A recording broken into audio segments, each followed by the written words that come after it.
Gente, como eu estava falando, essa palestra foi pensada, então, exatamente para trazer um pouco da visão que normalmente a gente não vê em sala de aula, né?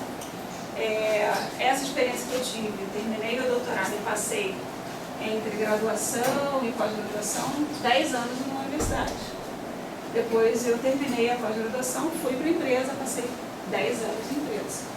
E depois de 10 anos em empresa, vim aqui e só tenho 3 anos de idade. E eu criei esse vício, um vício bom. Então eu queria trazer para vocês essa possibilidade de falar um pouco de prospecção de tecnologias e enfocar principalmente as patentes, que é um universo que, infelizmente, ainda é muito distante da graduação como um todo. A pós-graduação vê algo de patentes, mas também ainda é muito distante. E graduação, eu posso perguntar aqui, quem já leu uma patente?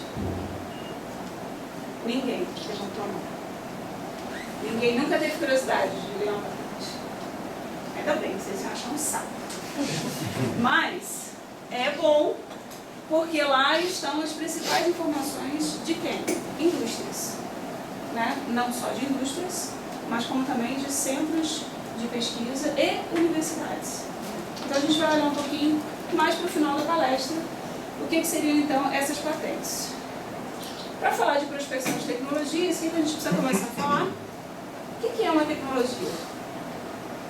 São termos que a gente usa, às vezes, de forma até errada.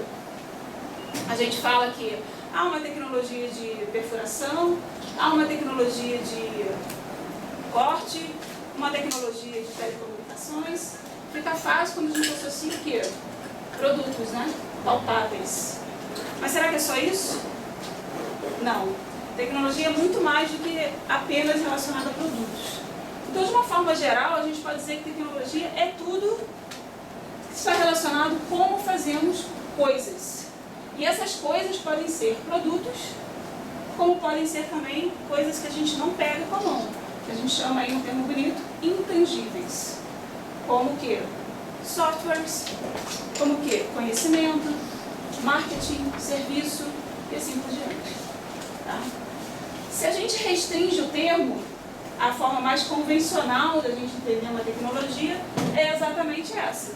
São quando a gente emprega ferramentas, técnicas e procedimentos usados para alcançar algo desejado. Então a gente começa já a materializar, fica mais palpável. Normalmente a gente consegue entender melhor aquilo que a gente consegue pegar na mão. Né? Exemplos: tecnologia de corte de metais, tecnologia de perfuração para a produção de petróleo. Vocês acham que as tecnologias, elas, uma vez que elas nascem, elas não evoluem mais? Vocês acham que a gente cortava metais hoje da mesma forma que cortava metais assim que descobriu a era dos metais? Obviamente que não. Né? Houve uma evolução. Então a gente precisa entender, e a prospecção ela faz isso. A gente entende como a tecnologia evolui, a gente entende como uma tecnologia morre e não é mais usada, se torna o quê? Obsoleta. E a gente entende como novas tecnologias surgem. Né? Qual é a mais nova tecnologia de perfuração de petróleo? Todo mundo certamente vai conhecer. Perfuração Pré-sal. no pré-sal. Né? É a mais nova. Será que vai parar no pré-sal? Não, daqui a pouco eles descobrem fora da terra como perfurar petróleo e achar em outro lugar. Certo? E assim vai. O infinito é o limite para a prospecção. Por isso é que é interessante a gente parar e pensar um pouco sobre isso.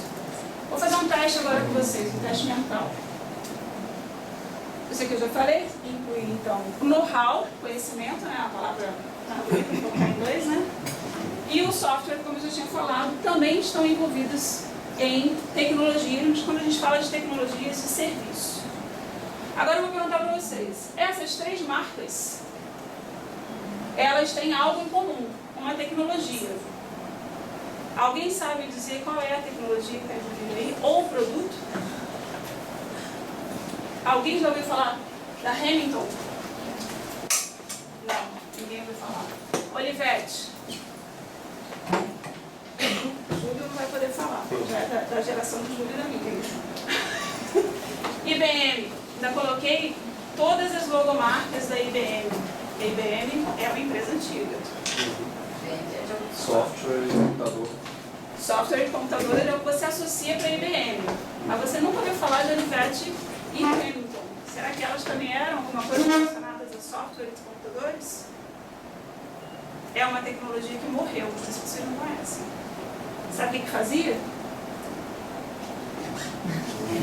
Máquina de escrever. Viu só como é que morreu? E, por consequência, morreram as marcas. Ninguém mais associa ou tem claramente o que é o produto quando eu vejo o nome de uma marca. A IBM, como ela sobreviveu, por que ela sobreviveu? Porque provavelmente ela mudou seus produtos porque ela viu que o futuro da tecnologia de quê? O que é a tecnologia de máquina de escrever? O que ela faz? Registro, né? Registros de documentos, registros, a forma de se escrever. Não manualmente, mas através de uma máquina. Como é que a gente faz isso hoje? Através de um computador. Então a IBM, provavelmente, eu não conheço a história toda da IBM, mas ela fez um trabalho de prospecção tecnológica. Ela fez um acompanhamento da tecnologia. Ela viu o que ela tinha que fazer para não morrer. A Hamilton não morreu. Ela continua no mercado, é uma marca americana, mas ela mudou o business dela. Ela não faz mais nada relacionado com tecnologia de informática, não mudou para a era da informática. A Olivetti, até onde eu conheço, morreu mesmo. É uma empresa que sumiu do mercado. Simplesmente porque não acompanhava o mercado. Poxa, mas aí alguém pode me perguntar, o que eu como aluno tenho a ver com isso, né? Vocês não são futuros empregados ou empreendedores? Então, nada melhor do que agora para entender que a gente precisa ter um olho hoje, o outro olho lá no futuro. E a forma de enxergar o futuro não é fácil. A gente vai entender um pouco, o objetivo aqui também não é falar de todas as formas que a gente tem de prospecção de tecnologia. A gente vai enfocar um pouco em patentes, mas eu vou apresentar as mais famosas que a gente pode utilizar como ferramentas. Então, para que eu preciso fazer uma prospecção? Então, uma carinha aqui bem bonitinha, né? É uma forma de tentar olhar o futuro. Por que uma forma? Eu preciso enxergar quais são os meus desafios.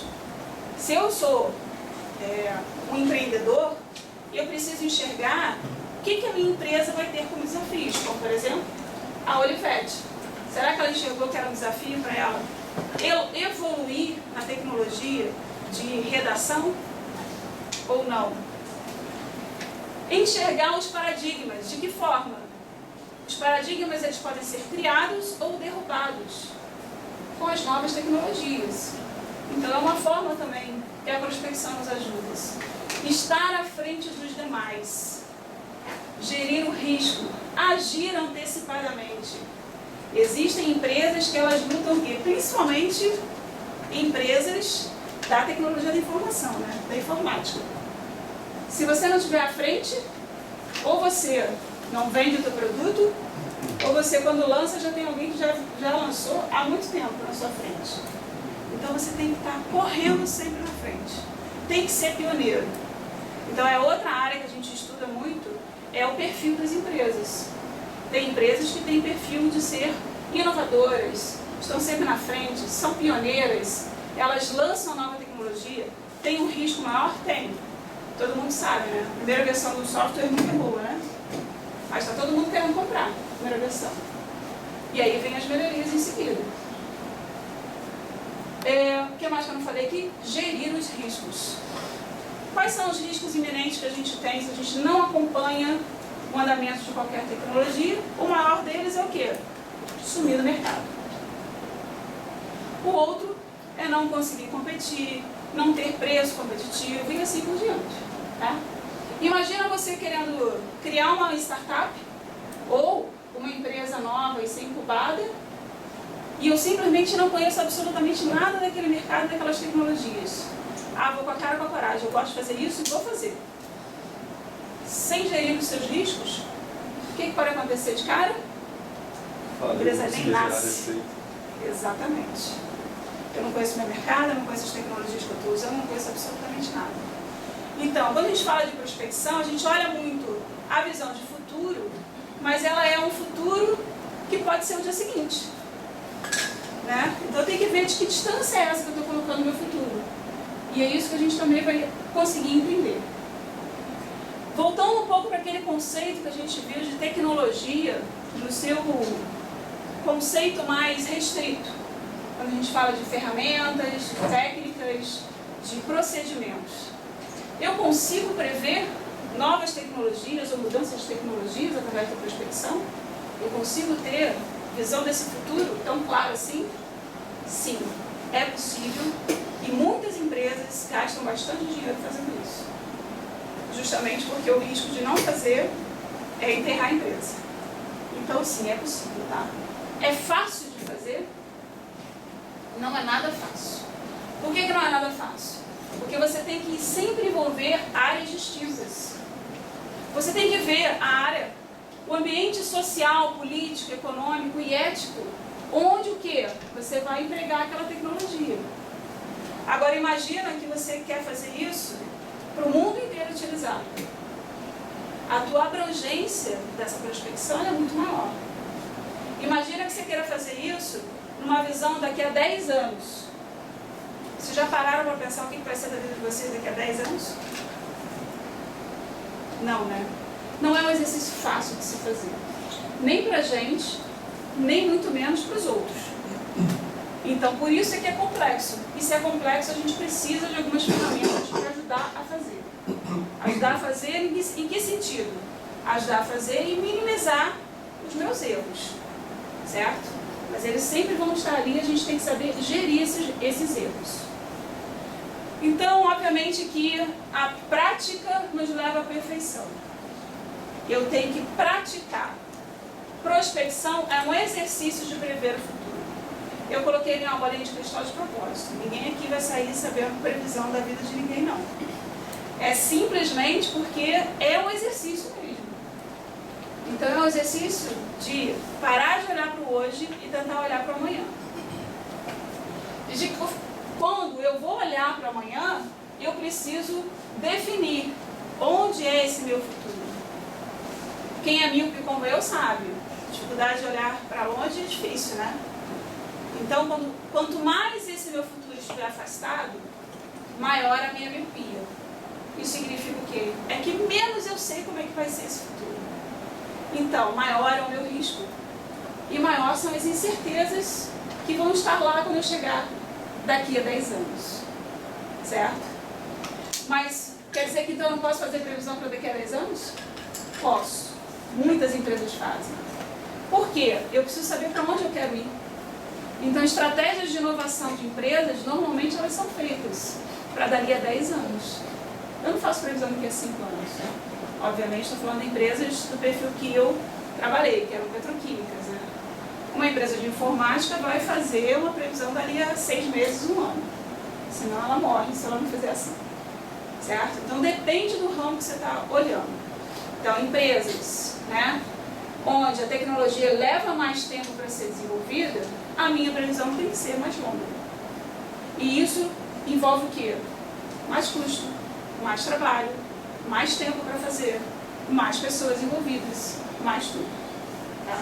Mais risco e mais incerteza. Certo?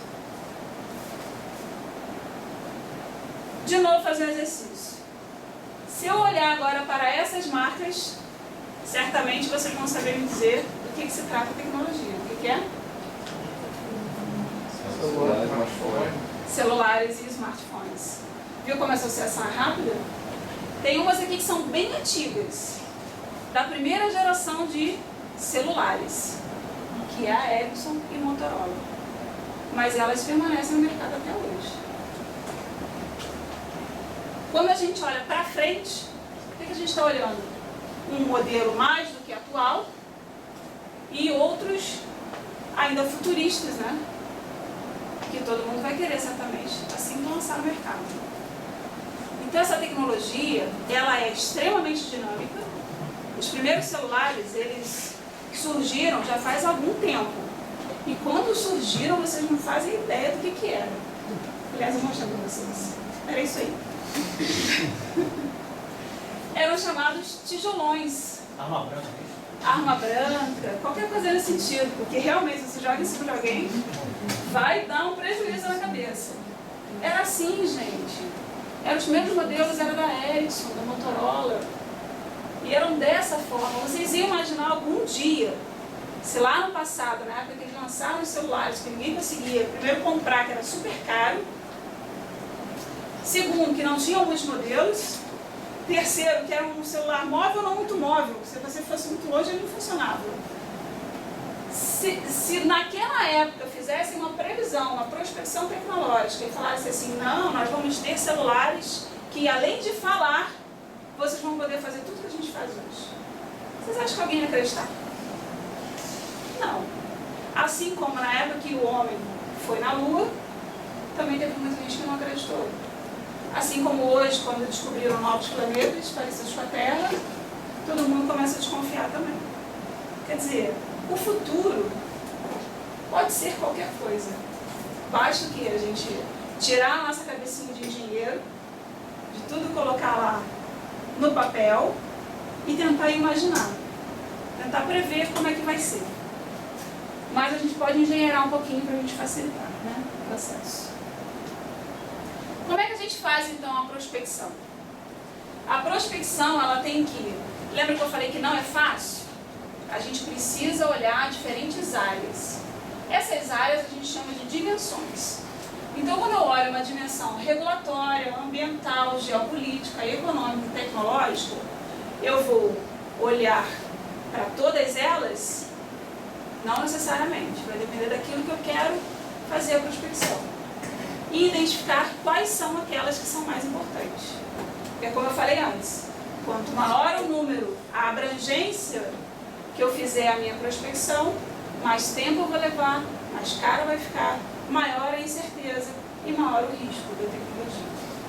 Então eu tenho que trabalhar para tentar entender qual é a dimensão que é crítica para fazer uma prospecção. Então vamos olhar um caso prático. Se a gente pegar lá a empresa de mineração, a gente sabe que teve um problema sério aqui no Brasil. Se a gente olhar a empresa de mineração, quais seriam então as dimensões que vocês olhariam para fazer uma prospecção? Ambientais, regulatórios. Ou ambientais e tecnologia. Né? Cada um vai dizer uma dimensão diferente. Então, é dessa forma que é feito. A gente pode consultar pessoas que entendam do assunto e a gente chegar no consenso. Quais são aquelas dimensões que vão ser analisadas e, principal, quais são as incertezas dentro de cada dimensão que eu preciso analisar. Se eu não analisar as incertezas que são críticas, eu posso encontrar uma casca de banana no meio do caminho e a minha prospecção vai por água abaixo. Tá? Então eu tenho que fazer isso, obviamente que eu não vou chegar e vou sentar na minha casa e vou fazer sozinha. Ninguém faz prospecção tecnológica sozinho. Tá? É sempre um grupo de pessoas que vai fazer. Vou mostrar um exemplo para vocês de o que é uma matriz morfológica. Nada mais é do que eu peguei 3 dimensões, daquela que eu apresentei antes, e peguei incertezas dentro de cada das dimensões e analisei. Analisei o quê? De que forma vai ser esse meu futuro de acordo com cada dimensão e com cada incerteza. Então a gente sempre tenta fazer previsões de futuros extremamente negativas, ou seja, pessimistas, extremamente positivas, que seriam as otimistas, e algo que não é nem lá nem cá. Vou ficar meio que em cima do muro, que aqui o cenário eu conheço, vai ser aquele bem tranquilo que eu vou fazer. E com isso vai levantando todas as possibilidades. Então vamos olhar. Se eu faço na dimensão tecnológica, eu vou analisar o que de manutenção eu posso fazer na tecnologia que eu quero desenvolver. E aí o meu cenário negativo é que Os meus registros de manutenção não são claros. O pessoal que faz essa atividade negligencia a manutenção. É extremamente negativo, né? É mais ou menos como se eu não tivesse manutenção. No outro ponto, extremamente otimista, eu faço a forte presença de manutenção preventiva e providencio uma imediata relação às falhas. Ou seja, eu atuo de forma imediata. É aquele ponto onde eu tenho a visão mais otimista. Eu tenho realmente uma tecnologia de manutenção eficiente. Nada vai acontecer na minha fábrica. E no meio do caminho, eu tenho um pessoal que reporta semanalmente as falhas, eu tenho uma existência de circuitos de qualidade, está ali monitorando o que está acontecendo na minha manutenção, que é mais ou menos o que acontece no dia a dia de uma empresa, certo? E dessa forma eu vou fazendo para todos os outros. Se de alguma forma, no final dos meus cenários, eu vejo que tudo aconteceu de ruim, é a catástrofe, né? Anunciada. Algo de muito ruim vai acontecer. Se tudo fica lá mais ou menos no meio do caminho, é a normalidade de uma empresa. Se eu tenho lá todas as condições excelentes, risco zero. Nunca vai acontecer problema nenhum. E assim por diante. Isso é um exemplo, tá, gente? Então a gente pode fazer isso para diversas tecnologias, como eu falei. Tá? Onde mais eu posso aplicar uma prospecção, além da tecnologia? Então vamos olhar, a gente está olhando esse cenário aqui que é o mais próximo de mim e próximo de vocês também, que é da engenharia, certo? Se a gente olhar lá uma Petrobras ou qualquer outra empresa que trabalhe no ramo de quê? Tecnologia de produção de petróleo e gás, a gente vai olhar que ela vai fazer prospecções de tecnologia e o horizonte dela não vai ser curto. O horizonte dela vai ser longo, porque são tecnologias que levam algum tempo para serem desenvolvidas e chegar no mercado. Então a previsão dela vai ser lá de uns 15 anos. Já se a gente olhar alguma coisa lá, produtos de beleza, do nosso dia a dia, a gente vai ver, por exemplo, uma empresa como Natura, Avon, Boticário, todas essas que falam de beleza, o que elas vendem na verdade para a gente? Não é a ideia de que eu estou vendendo um produto para tratar, mas ela já mudou, né? Assim como as Havaianas fizeram muito tempo atrás. Muda o conceito do que está na sua cabeça, do que você está comprando. É estratégia de marketing. Então ela não está vendendo um produto, ela está vendendo um bem-estar para você. Assim como a Havaiana está vendendo moda agora, na hora que ela vende uma sandália. E assim por diante, tá? A prospecção ela também envolve processos de marketing. Eu posso inovar no marketing, eu posso mudar completamente a forma de ver um produto e dizer que você não está mais comprando aquele produto em si, mas o que você sente quando você compra o produto. Isso é estratégia de marketing. E eu posso fazer prospecção de mudança disso. Obviamente que o meu horizonte vai ser mais curto. Cerca de 3 anos que a empresa vai fazer isso. E lá na ponta, aquela que muda todo dia, se a gente for pesquisar, as empresas de tecnologia de informação, ou seja, as empresas de informática. Certo? Essas aí nos vendem exatamente o equipamento, elas inovam não só no equipamento, mas como no serviço. Né? Cada vez mais é o quê? É um aplicativo. Tem alguém aqui da computação? É um aplicativo novo, é uma forma de modelar diferente, e assim por diante. O céu é o limite, né? Quer dizer, nem mais o céu. Então a gente tem aí mudanças muito significativas e todas elas são possíveis de fazer prospecção, certo? A gente vai olhar um pouco mais de metodologias que são empregadas mais para tecnologias de engenharia, mas elas podem ser aplicadas para todas, tá? Como é que a gente realiza então a prospecção? Quero fazer hoje uma prospecção tecnológica. Vou sair daqui animado, quero saber o que vai ser inventado para bicicletas. Por onde que eu começo? Começar a estudar as tecnologias do mercado, primeira coisa. As tecnologias do mercado. Mas aí você tem que primeiro definir o quê? O que você quer saber exatamente de bicicleta? Defina o seu objetivo. Aí eu vou um pouquinho mais além, isso não é só aqui para prospecção não, tá? Para tudo. Você queira estudar, primeiro define o que você quer estudar. Qual é o seu alvo? Aonde você quer chegar? Você quer saber de bicicletas? De que tipo? Elétricas, as comuns, de corrida? Então defina o teu alvo e ali você foca só naquilo que você quer fazer e mais nada. Quais são as dimensões da análise e as incertezas? Então você vai pegar, se é bicicleta, quais são as dimensões que eu preciso analisar? Será que eu preciso analisar meio ambiente? Será que eu preciso analisar algum aspecto regulatório? Quais são as tecnologias, obviamente, é isso que eu quero fazer, e assim por diante. Então pega as dimensões e vai analisar cada incerteza de cada dimensão. Quais são as fontes e estratégias de busca de informação? Aqui que é o ponto. Será que eu tenho, onde que eu vou? Eu já dei uma dica. Onde é que eu vou buscar essa informação? Quem é que pode me dizer qual é a tecnologia de bicicleta que existe no mundo? Aonde que eu vou atrás dessa informação? A internet nos puxa, né? Eu vou lá, vou pesquisar. Será que lá é a única fonte? É a fonte mais confiável? Opinião de campo é que mais tem peso, porque a pessoa já está atuando no mercado e ela sabe exatamente como a coisa funciona. Exatamente. Então são os fornecedores, são os fabricantes, certo?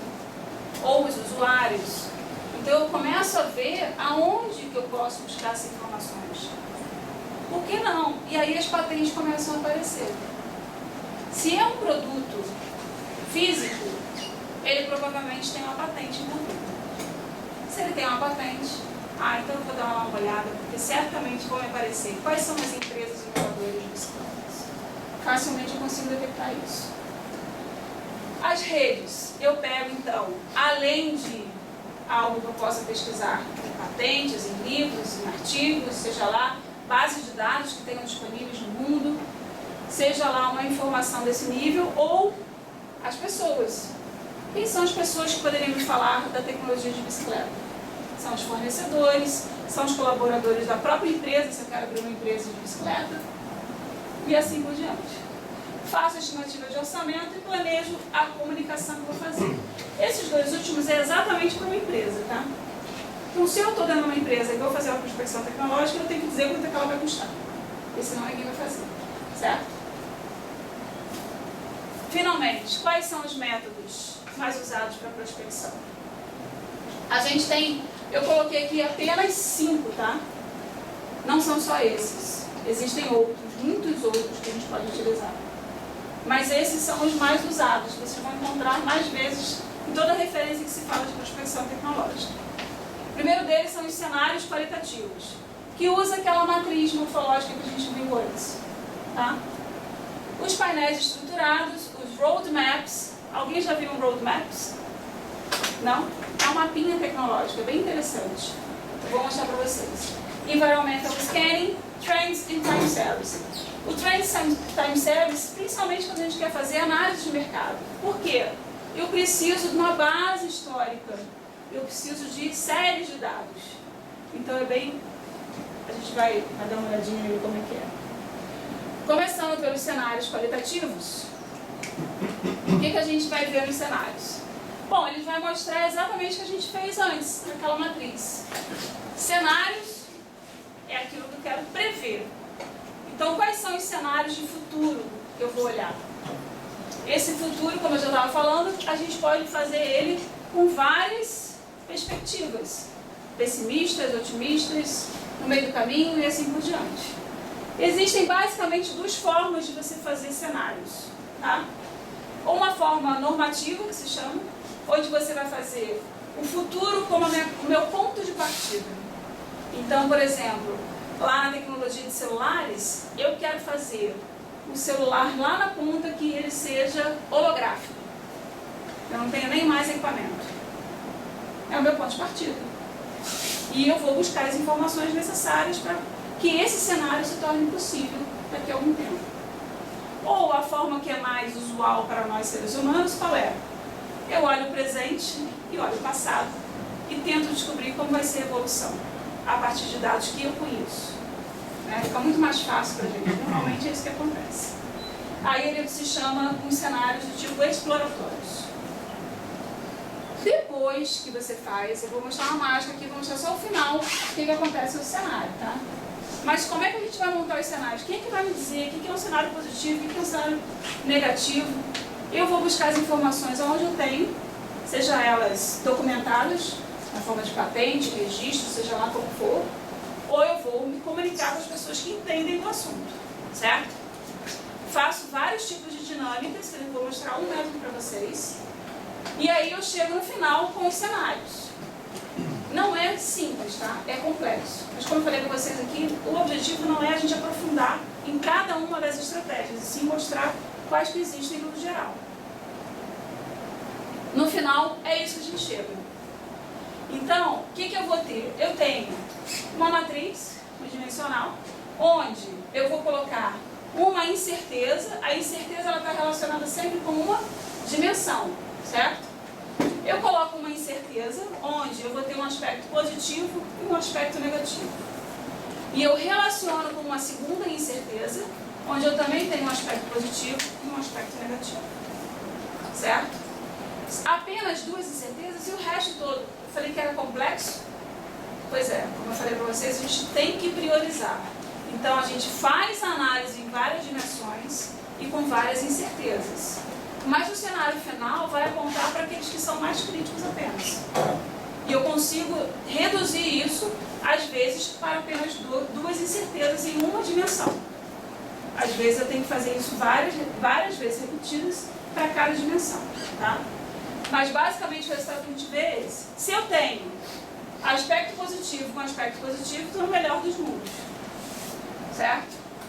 E eu sei o que eu posso fazer para chegar lá. O mais interessante do cenário é isso. Que eu vou ter as informações para aquela tecnologia específica e eu sei como é que eu faço para chegar lá. Mas eu também consigo descrever quais são os aspectos que podem acabar com o meu mundo.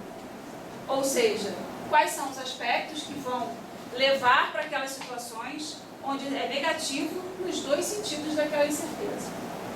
E eu tenho aqueles caminhos que são no mais ou menos. Nem tudo está ruim, mas nem tudo também está bom. Essa é uma resposta de um cenário típico, tá? Obviamente as figurinhas é só para animar aqui. O que a gente vai ter em cada ponto aqui são o que foi levantado nos cenários. O que a gente levantou lá naquele mapa? Quais são as incertezas e quais são as ações que eu tenho, positivas e negativas, e no meio do caminho para cada uma delas. Tá? É isso que eu vou chegar aqui. De uma forma que não foi mostrada aqui, mas eu tenho várias metodologias entre uma ponta e a outra. Ok? O segundo método, que são os painéis estruturados, eles também servem, esqueci de falar para vocês para que serve o cenário, né? São para visões de longo prazo, assim como os painéis estruturados são para quando eu quero fazer previsões de tecnologias, onde eu vou, além da tecnologia, eu vou prever aspectos sociais que envolvem a tecnologia. Eles são um pouco mais abrangentes. Então, tanto painéis quanto os cenários, eles são para algo de muito longo prazo. Não é nada para muito imediato. E aí, como é que eu faço os painéis estruturados? Normalmente, tanto os painéis quanto os cenários, eu vou envolver pessoas que vão trazer as suas opiniões. E isso pode ser feito de forma estruturada. Tá? O painel específico ele vai tratar das questões que eu quiser, num determinado workshop. Eu vou fundamentar, saber o que eu quero perguntar. Então, eu preciso saber o que perguntar para as pessoas para que elas não fujam do assunto. Eu vou contar com a presença de especialistas ou não especialistas. É bom eu ter as duas visões. Sabe aquela história de que é bom ter uma pessoa com uma visão diferente? Nessa hora vale muito. Porque se você tem só as pessoas especialistas, às vezes elas não conseguem olhar fora da casinha. E você precisa olhar fora da casinha para prever o futuro. Tá? Faz parte do processo de geração de ideias. Sabe aquela enxurrada de ideias que a gente faz? É um dos processos que a gente faz em painéis estruturados. Você junta todo mundo, ninguém pode dizer que aquela ideia não é boa, e todo mundo começa a produzir ideias. Tipo o brainstorm. O brainstorm. Você gera ideias, e depois, obviamente, tem outras metodologias que você vai refinando essas ideias até chegar num painel estruturado para aquela tecnologia. Tá? Ele é analítico e preditivo, faz parte então do processo de geração de ideias, excelente para quê? Estratégias de inovação. Então eu tive a oportunidade de participar de alguns painéis quando eu estava em empresa. E são dias que você fica envolvido no processo. Não é um dia só. Você coloca várias pessoas, várias áreas da empresa, pessoas da empresa e fora da empresa, pessoas de uma área diferente com outra área que não tem nada a ver. Você junta todo mundo e começa a debater. Quem eu quero ser daqui a 5 anos, quem eu quero ser daqui a 10 anos, e assim vai. São reuniões. Normalmente você tem alguém que comanda as sessões das dinâmicas, para que justamente você tenha questões específicas para serem tratadas. Senão você começa devagar, né?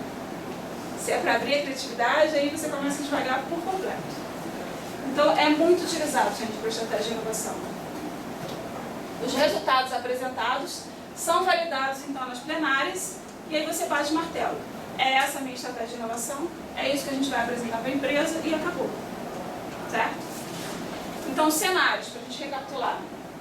O que eu faço com os cenários? Eu vou prever futuro, seja eles positivos, negativos ou no meio do caminho. Os painéis já são bons para estratégias de inovação.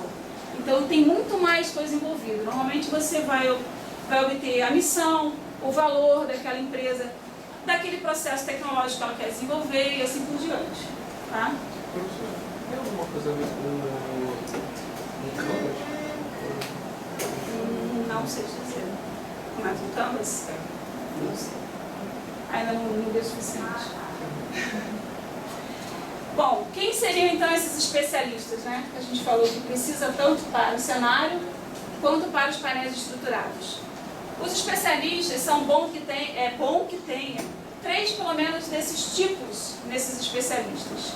Parece contraditório, mas existem especialistas generalistas. O que significa isso? Significa que eles têm as visões um pouco mais amplas do que aquele que só vê aquele mesmo produto não sei em quantos anos. Então ele consegue ver uma visão um pouco mais abrangente, um pouco mais holística, e ele é dito um generalista. Tá? Eu preciso desse cara, e não é fácil encontrar não, tá? É difícil encontrar, mas a gente precisa de um generalista, a gente precisa de pessoas com profundo conhecimento na área, ou seja, eu vou pegar aquela pessoa sênior, que trabalha naquele mesmo assunto, anos da vida, é ele que eu quero. Porque não vai ter pessoa melhor tecnicamente para falar do assunto do que ele. Mas ele tem muita dificuldade de dizer que pode fazer coisas diferentes. Normalmente é assim. E eu preciso de pessoas cujas ações presentes ou futuras podem ser afetadas. Então vamos fazer um exercício aqui mental? Vamos imaginar que a gente queira fazer um painel para a situação das universidades estaduais no Brasil. Quem seriam os generalistas? Quais seriam as pessoas que a gente poderia chamar de generalista? Lembrem, a gente tem que ter o objetivo muito claro na cabeça. Então eu quero fazer o quê? Um painel onde eu vá entender a estratégia das universidades públicas no Brasil. Certo? Ou melhor, no Estado. O Estado está mais crítico, né? Então vamos colocar no Estado do Rio de Janeiro e vamos pensar. Aí fica mais fácil. O generalista, ele vai entender de educação de nível superior, independente seja público ou não, no Brasil. Ele tem uma visão mais ampla do que quem está no Estado do Rio de Janeiro. Então ele seria o meu generalista. Vou pegar uma pessoa com profundo conhecimento na área. Tem que pegar um pedagogo que estuda simplesmente as universidades públicas do Estado do Rio de Janeiro. E faça isso ao longo de muitos anos. Perceberam que o especialista da área tem um tempo associado? Tempo, gente, porque o conhecimento a gente não consegue adquirir de uma hora para outra. E não consegue passar de uma hora para outra. Então é algo que realmente a gente precisa das pessoas de maior conhecimento, que são normalmente aquelas que têm mais tempo naquela área. E quais seriam as pessoas pessoas cujas ações presentes ou futuras podem ser afetadas?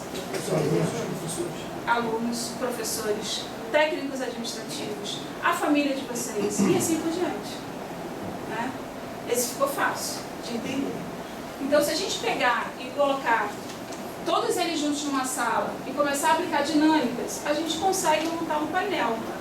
E espero que um painel com boas respostas para esse futuro da Universidade Pública no estado do Rio de Janeiro.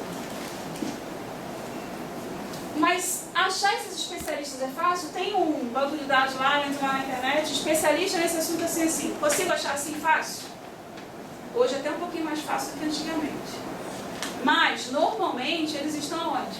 Em comitês, nas universidades, nos centros de pesquisas e assim por diante. Então eu consigo achar mais fácil porque eu vou na internet, busco aqueles centros de pedagogia, de ensino, de estudos de universidades, e aí eu consigo buscar essas informações. A grande vantagem é uma só, porque ela é muito grande, tá? De fazer essa metodologia de opinião de especialistas. A sinergia. Todo mundo entende o que é sinergia? Sinergia significa que eu estou pegando duas opiniões e elas valem mais do que elas separadas. Elas somadas valem mais do que quando elas estão separadas. Eu tenho um ganho maior ainda. Isso acontece quando eu tenho opiniões favoráveis. Vocês acham que quando a gente pegar gente de cabeças tão diferentes assim, a gente consegue chegar nisso assim? Rapidinho a gente chega numa solução? Não, né? Quanto mais gente que a gente fala, mais opiniões adversas, mais difícil chegar no consenso. Então, por isso que existem várias desvantagens do processo.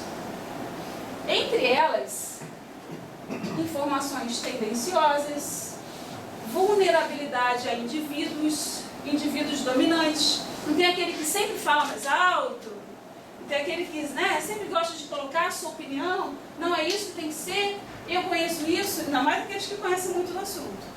Tem muita dificuldade de enxergar o diferente.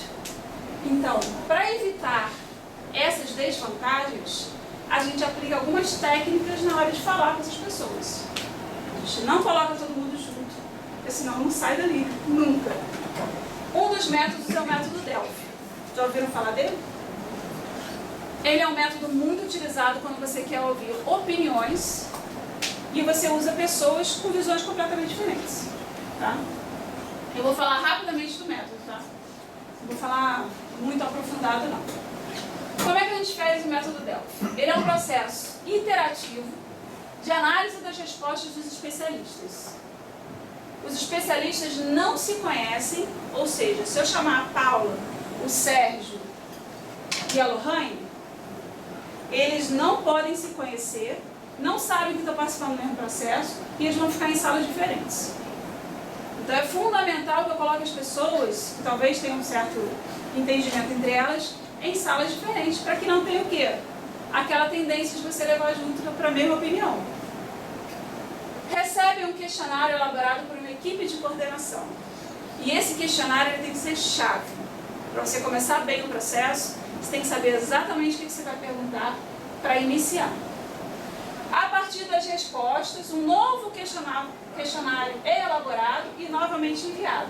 E esse processo ele é repetido até o consenso. Então, isso é feito N vezes.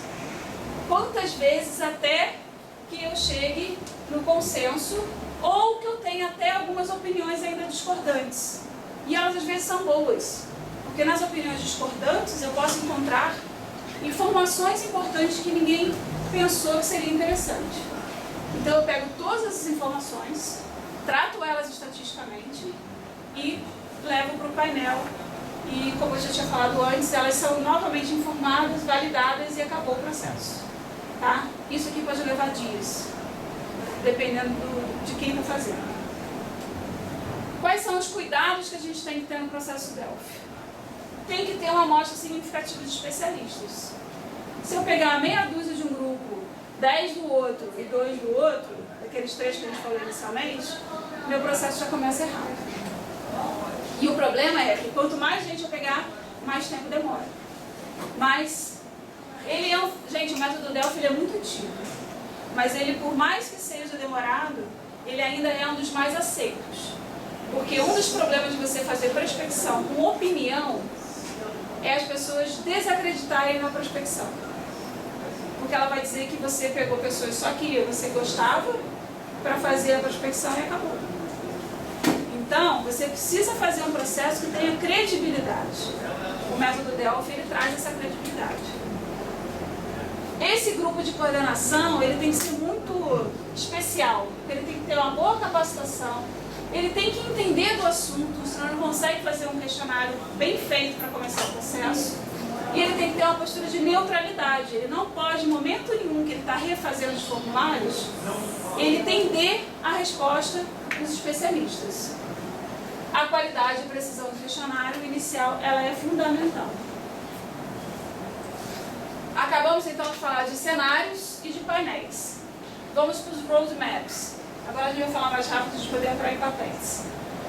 O que os roadmaps vão nos dar? Simplesmente você vai olhar a evolução incremental de produtos. Então vamos dizer que eu tenha lá a minha fábrica de bicicleta e eu queira melhorar a tecnologia daquelas bicicletas. Eu vou buscar o que existe já. Roadmaps ele tem uma visão mais curta de futuro. Então eu consigo rapidamente olhar o que tem já de tecnologias e o que essas tecnologias vão me dizer que eu possa melhorar o meu produto. São coisas incrementais que a gente chama, não são exatamente inovadoras. São pequenos melhoramentos que eu faço no meu produto. Eu não vou falar para vocês como é que é feito, eu vou mostrar só como é que é o produto final. Normalmente, a gente planeja o desenvolvimento dos produtos e obtém camadas. Essas camadas elas estão relacionadas com os objetivos estratégicos da empresa, com as tecnologias disponíveis, com os projetos de pesquisa e desenvolvimento que existem dentro da empresa, com os recursos humanos e materiais e os parceiros e fornecedores para aquela tecnologia. O que a gente observa? Mapas desse tipo, onde eu tenho normalmente a escala de tempo e aquelas camadas, como eu falei para vocês, para cada um dos assuntos que eu quiser. Aquele anterior eram genéricos, né? Então aqui ele fala, ó, o que eu tenho de business para resolver, de mercado, o que eu tenho de mercado e de recursos financeiros para receber, o que eu vou desenvolver exatamente e os meus fatores políticos, econômicos, sociais e tecnológicos que vão estar envolvidos naquelas tecnologias. Isso ao longo, aqui rápido, 2016 até algum ano ali, novembro de 2017.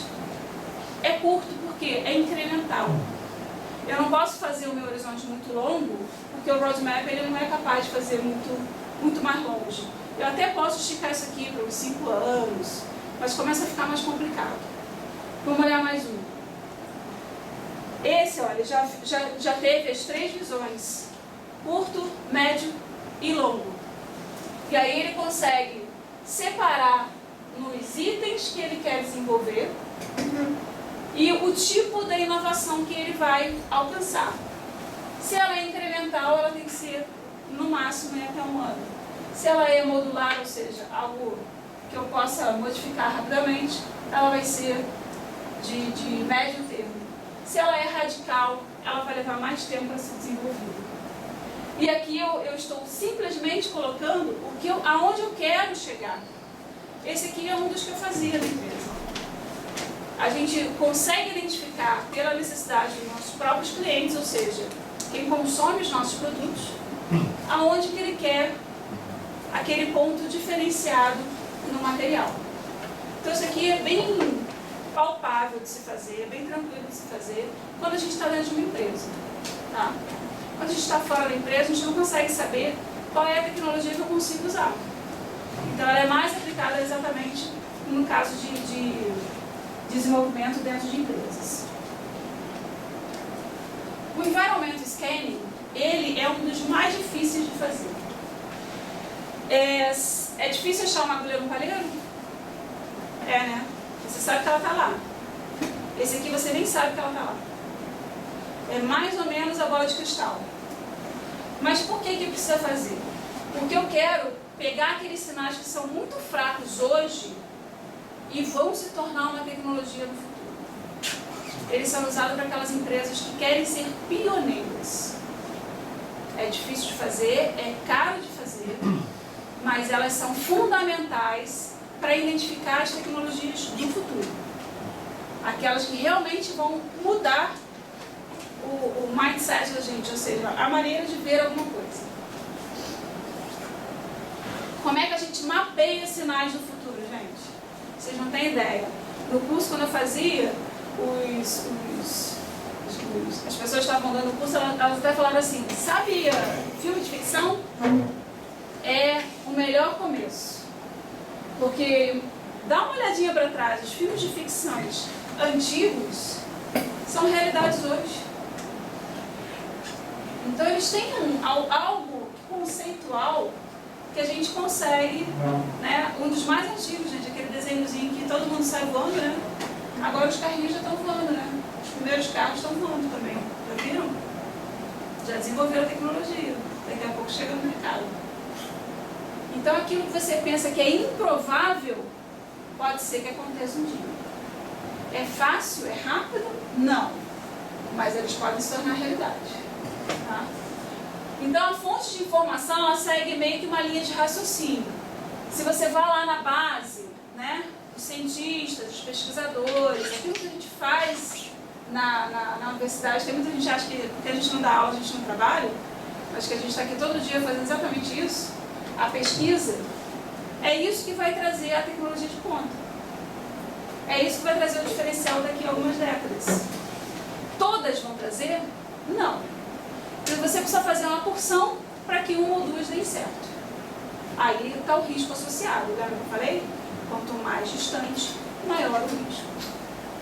Então, lá na base dos cientistas e dos pesquisadores, tem informação que são os sinais fracos que a gente fala. Alguma coisa ali vai chegar no futuro como uma tecnologia diferenciada. As tecnologias futuristas, como eu falei, os filmes, alguns colegas de trabalho mesmo começam a falar as coisas, mas isso aqui já está mais no nosso dia a dia, né? Jornais científicos já foram publicados, relatórios de institutos de pesquisa, consultores, revistas. Quando chega então em televisão e rádio, ele já é produto acabado, todo mundo já está sabendo, já não é mais sinal fraco. Então isso aqui é mais ou menos uma linha de tempo. Quando a tecnologia ela alcança esses meios de comunicação aqui, é porque eles já estão exatamente no nosso dia a dia. Podem ser tecnologias novas para nós, mas que começaram há muito tempo atrás. Em algum laboratório escondido. Normalmente é assim. Você sabe como é que surgiu? Eu gosto sempre de contar essa história. O post-it? O papelzinho da 3M? Não? Nunca leram a história? É muito legal. Foi uma pesquisa errada. Eles queriam desenvolver um adesivo. Só que o adesivo não colava. Aí alguém falou assim, pô, isso aqui pode ser interessante. É um produto que está até hoje no mercado.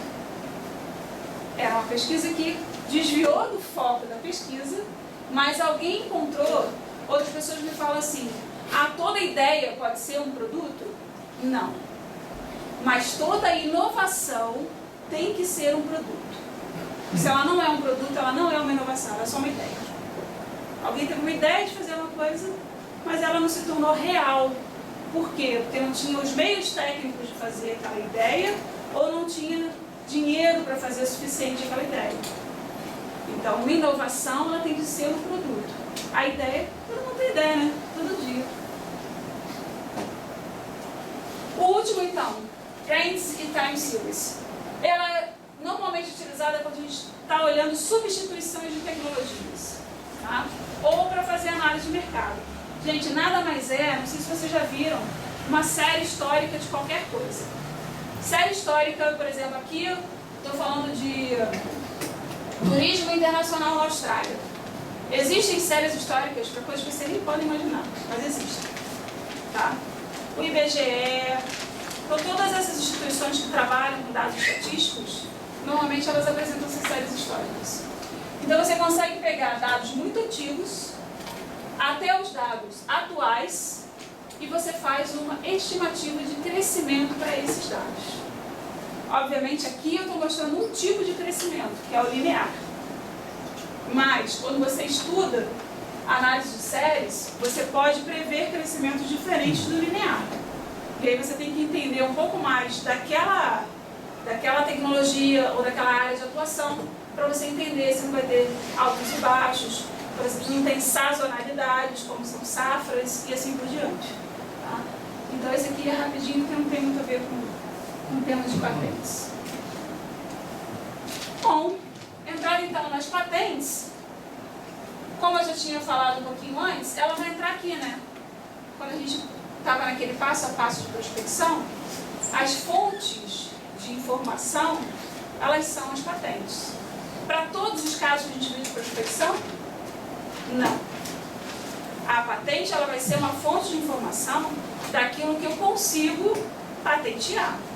O que eu consigo patentear, você sabe? No Brasil, o que eu consigo? No Brasil, qual é o órgão? Você não vai, porque a gente conversou antes. No Brasil, qual é o órgão responsável por patentes? Ninguém, gente. Ninguém ouviu falar de INPI? Instituto Nacional de Propriedade Intelectual? É ele, tá? O órgão responsável por patentes no Brasil é o INPI. Então, se a gente entrar lá no site do INPI, ele vai te dizer o que é uma patente de invenção ou uma patente de modelo de utilidade.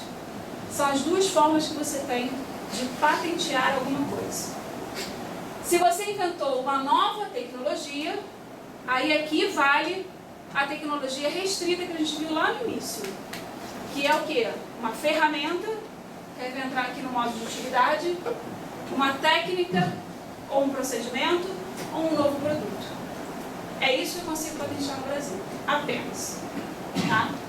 Mas uma patente, a gente vai ver quais são as outras formas de proteção que a gente pode fazer para outras coisas. Seja para produto, processo, pode buscar o direito a uma patente. A patente também vale para melhorias no uso ou na fabricação. Então, se já existe alguma coisa e eu consigo fazer algo um pouco melhor, eu consigo patentear. É mais difícil o processo de patentear dessa forma, mas às vezes é possível. Objetos de uso prático, como utensílios e ferramentas. Então, ela pode ser uma API ou uma MU. Uma API tem duração. Depois que você consegue passar pelo processo todo, que é demorado, de você colocar uma patente e obter uma patente, quanto tempo ela dura para vocês? 20 anos. 20 anos de proteção. O que significa essa proteção, gente? Significa que você vai ter uma patente e você vai ficar rico? Muita gente pensa assim, tá?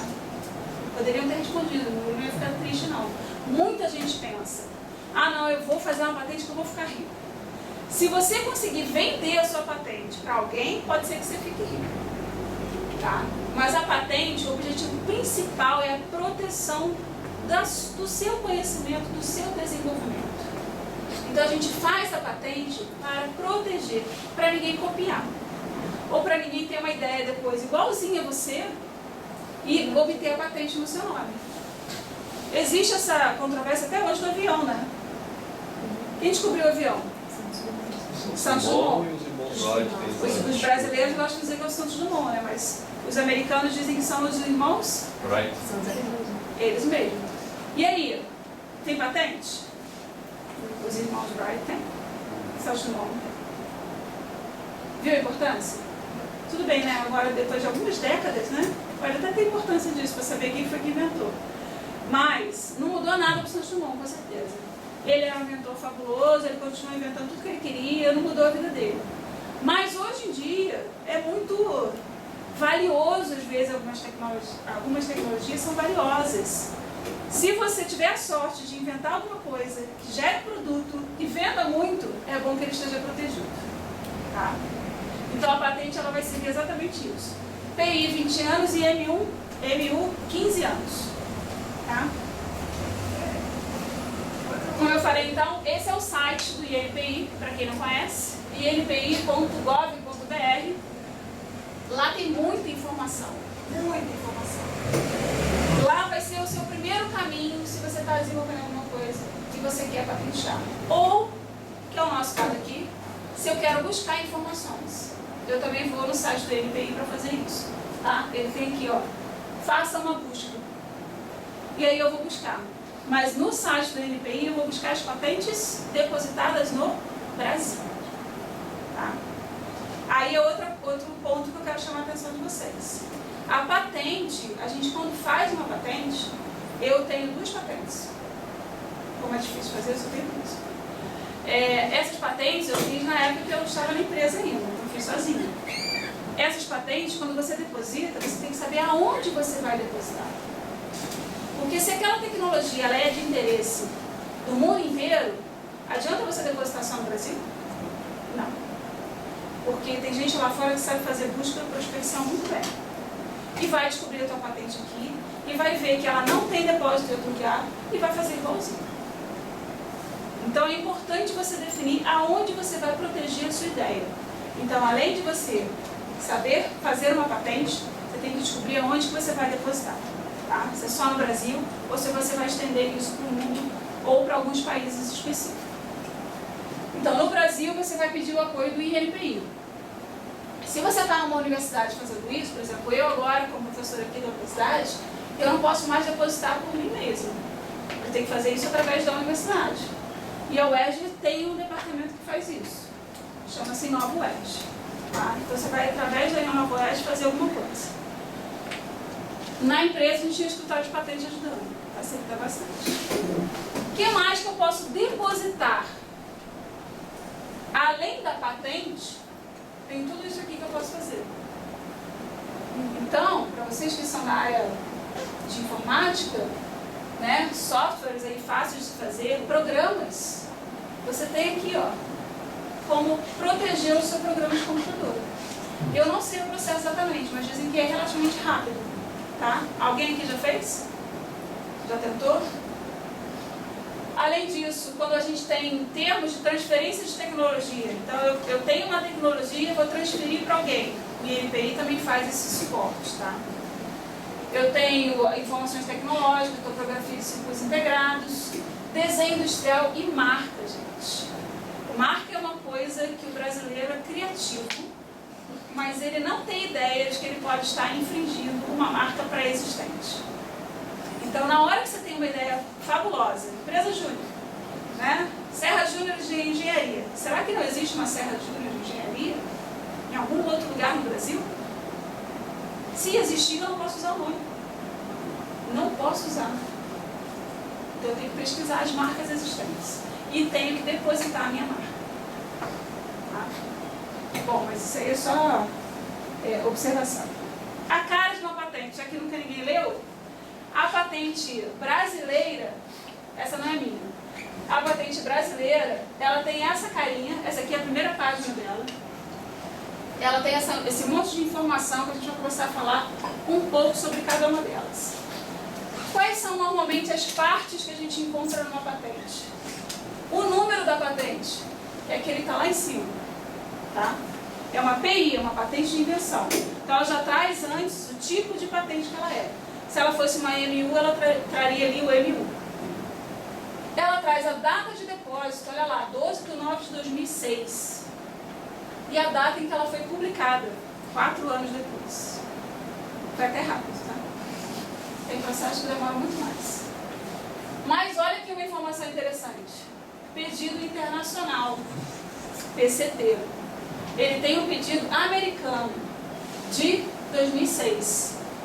Quando eles fizeram o pedido aqui no Brasil, eles entraram lá também nos Estados Unidos. Tá? Porque a empresa é americana, é a Dow. Publicação internacional tem o número da internacional. Então ela tem um pedido nos Estados Unidos, no escritório dos Estados Unidos, e tem um pedido internacional que ela muda o número e o código na frente. E aí começa a aparecer a opção de leitura, tá? Esses dados são todos abertos? São todos abertos. Uma vez que a patente ela é publicada, ela é pública. Então você pode acessar no site do NPI, você vai lá na busca, você pode acessar todas as patentes que você quiser. Tá? Você não pode copiar o que existe na patente. Você pode ter acesso à informação. O que mais que tem? O título. Então, aqui nesse caso, como eu sou da área polimérica, isso aqui é da época que eu fazia bastante busca, é uma composição de etileno, alfa-olefina, é um artigo, ou seja, é um produto, uma película, método para preparar a película e método para preparar o artigo e componente de calçado. Tá? O título é completamente louco, né? E o texto da patente mais ainda. Por que isso, gente? A patente ela é um instrumento de proteção, né? Se ele vai se tornar público, qualquer um que lê poderia fazer, não poderia? Só que não é tão simples de produzir uma patente. Porque tem formas, e aí que eu recomendo vocês. Tem vários tutoriais na página do INPI, tem vários cursos. Quem se interessar, eu acho, estava comentando aqui antes de começar a palestra. É um assunto que vocês não têm ideia. É mercado de trabalho para vocês. O INPI de vez em quando é muito curso. Por quê? Porque você acha que para ler uma patente você precisa conhecer da área? Então eles precisam de engenheiros para ler as patentes. Então é uma área de trabalho, tanto no INPI quanto nos escritórios de patente que tem pelo Brasil inteiro. É uma área que nem todo mundo tem paciência, você tem que ler bastante. Mas é uma área, gente, que você pode conhecer o que está sendo feito de mais novo no mundo inteiro. Eu tenho essa curiosidade, né? Então por isso que eu gosto. Bom, o que mais que tem de informação? Temos um resumo e temos aqui, ó, informações que são muito importantes, principalmente na hora que a gente quer fazer uma busca. Que é o quê? O titular, no Brasil é chamado de titular, nos outros lugares pode ser chamado de depositante. Então é a empresa que vai fazer aquele depósito da patente. Normalmente empresa, ou universidade, ou centro de pesquisa. Então é uma instituição, é um CNPJ, não é um CPF. Embora você sozinho possa fazer. Tá? Pode ser só o seu nome aqui, tanto como depositante como inventor. E aí vem os inventores. Nesse caso aqui foi uma mulher só que tem aqui, a Laura. A DAO tem um centro de pesquisa no Brasil. Então provavelmente esse produto aqui foi realmente feito aqui no Brasil. E aí foi logo depositado a patente. Foi feito pedido no Brasil, nos Estados Unidos e no mundo. O que mais que tem aqui? Só falei do que está na primeira página, né? Fora o que está nas outras páginas. Eu preciso ter o estado da arte. O que significa isso? Para que eu deposite uma patente, ela tem que ser nova. Um produto novo. Eu tenho que comprovar que não tem nada igual ao que eu estou depositando patente. Como é que eu faço isso? Faço um levantamento, normalmente de patente, mas pode ser patente, pode ser livro, pode ser artigos. Levanto o estado da arte, tudo que tem relacionado àquele assunto e coloco na patente. Então tem que ter o estado da arte e tem que descrever a invenção. Por isso que eu falei, vai ficar público. Eu vou descrever exatamente o que eu estou fazendo? Não, existe uma técnica que a gente chama para escrever patente que é abrangência. Você sabe que a sua tecnologia ela funciona para aquilo exatamente que você desenvolveu. Mas na hora que você escreve uma patente, você tem que saber que aquilo é óbvio que vai funcionar para outros tipos de materiais. Então você coloca isso na patente. É uma forma de você proteger a sua invenção e é a forma mais correta de você escrever a patente. A patente ela nunca é restrita, ela é abrangente sempre, o máximo possível, tá? Por isso que tem técnicas específicas para escrever. Qualquer coisa pode ter patente. Qualquer uma daquelas coisas que apresentou antes. Produto, processo. Sim, mas eu digo assim, inventei uma receita nova. Eu posso patentear ela e qualquer restaurante que tiver que fazê-la, eu vou ter que aprender. Receita de comida, não. Então, comida, animais, biotas de uma forma geral, não pode ser patenteado. Se não mudou, tá? Porque essa parte de seres vivos isso é muito delicado. Já não conheço muito bem, não. Mas o INPI não deixava patenteado. Isso no Brasil. Nos Estados Unidos é completamente diferente, na Europa é completamente diferente. Nos Estados Unidos pode. Nos Estados Unidos pode. Por isso que eles vêm aqui, pesquisam e patenteiam lá. Os remédios todos depois a gente tem que comprar cá. Né? Descreve a sua invenção, coloca exemplos na invenção. Então essa é uma outra diferença do processo brasileiro e do processo americano. Normalmente no processo americano a gente pode fazer uma patente que você nem tem exemplo ainda. Você teve exatamente no momento que você concebeu a ideia, e você fez testes preliminares, e funcionou, você deposita a patente. Ela é um estado de prioridade. E aí você deposita, faz tudo o que você tem que fazer e tem um tempo para você desenvolver a sua pesquisa, que é 1 ano ou 6 meses, não me lembro agora. E aí você coloca, preenche aquele pedido inicial, com os seus exemplos de invenção. A patente você tem que provar que ela funciona. Não dá para você simplesmente colocar lá algo que não funciona. Ela tem que ser provada através dos exemplos que ela vai funcionar. E as reivindicações. O que são as reivindicações exatamente? É aquilo que você está protegendo especificamente na patente. Tá? A gente nunca fala um único item. A gente fala um item principal e todos os outros que a gente pode abranger naquele item principal. Vamos olhar alguns exemplos. Desculpa. Você pode voltar o slide? Posso. Isso que você falou do estado da arte. Estado da arte. Você pode falar um pouco? Posso. Estado da arte quer dizer que tudo que está envolvido... Vamos dar um exemplo prático? Pode botar um exemplo prático. Vamos dizer que eu queira avaliar como se faz um tênis. Descobrir uma nova tecnologia de produção de tênis. Tá? Então, eu vou ter que pesquisar no estado da arte tudo que envolve o produto tênis envolvido no mundo. Mas então, no caso, por exemplo, eu pesquisa isso, mas e se eu não achar algum produto e tentar abrir patente? Não tem problema nenhum, você pode encontrar, você sempre vai encontrar alguma coisa, né? Porque nunca ninguém inventa nada do zero. 100% novo. Muito difícil você ter algo extremamente, uma inovação disruptiva que a gente fala, novo, nunca ninguém pensou naquilo. Então você vai ter alguma coisa, mas não é exatamente aquilo que você está fazendo. Então você na área de tênis, por exemplo, você vai encontrar algum assunto. Então aquele assunto você vai colocar como estado da arte, mas você vai mostrar que ali tem falhas que você descobriu. Então você aponta falhas nas tecnologias vigentes e o que a sua patente vai trazer de inovação para aquela área. Mas eu digo assim, digamos que eu tenho uma patente relacionada a isso, que eu não achei por algum motivo que tentei abrir a patente, ela passou por algum motivo. Entendi. Que você não enxergou.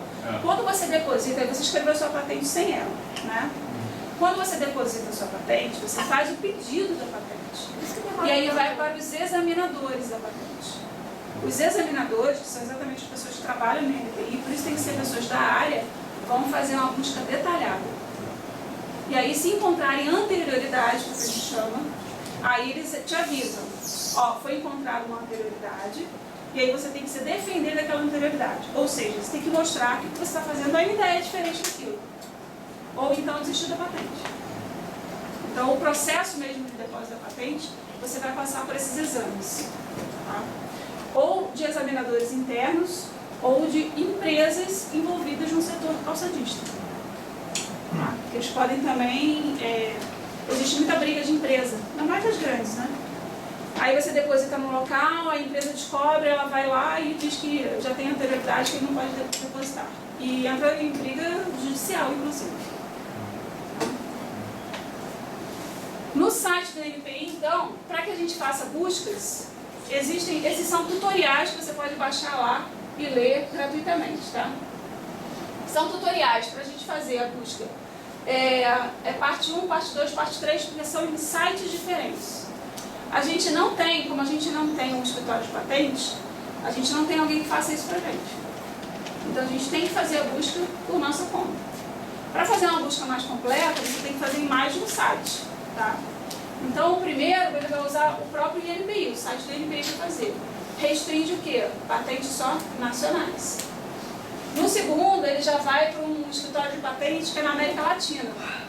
Então inclui Brasil e mais alguns países. E no terceiro, ele pega o escritório de patentes europeu, que lá, se não me engano, são cerca de 90 países que depositam naquele escritório. Então, dependendo da abrangência da prospecção que você quer fazer, você vai usar ou o site só do Brasil, ou da América Latina, ou da Europa, ou existe da Europa também que pega todos os... Não, desculpa, existe o PCT que pega do mundo inteiro. Você também pode criar alguma coisa e deixar em aberto, Creative Commons, o pessoal também faz isso. Às vezes cria alguma coisa Tipo, a ideia é minha, mas ela é livre para ser compartilhada, para ser executada. Eu já vi alguns casos. Mas aí você não vai patentear. Aí você foge da patente. Você quer que a sua tecnologia seja aberta. Você pode registrar que tá. Você pode, aí você vai, não é uma patente. Aí você vai entrar naqueles outros modos de proteção. Ele é um programa, ele é alguma coisa assim que você faça o seu registro, mas você, não sei se tem a opção lá de você deixar de uso aberto para todo mundo. Tá? Aí tem que entrar lá e pesquisar. Patente, uma vez depositada, ela não pode ser utilizada por mais ninguém. Então, se você decide fazer uma patente, ela é sua. E você pode renovar uma patente? Após 20 anos, não, ela caduca. O prazo máximo dela é de 20 anos. E tem mais, você vai pagando por cada processo. Então você deposita, paga, você faz o exame, você paga e assim por diante. Tem vários estágios, tá? Então é um processo que você despende dinheiro. O quanto que é, hoje eu não sei. Mas dependendo do processo, ele pode se achar por muito tempo e você paga a anuidade da patente. Uma vez concedida, você tem a anuidade para pagar. Então é um processo que custa, tá? Mandando a dúvida dele, que também ficou um pouco minha dúvida, que eu pegar a computação mais.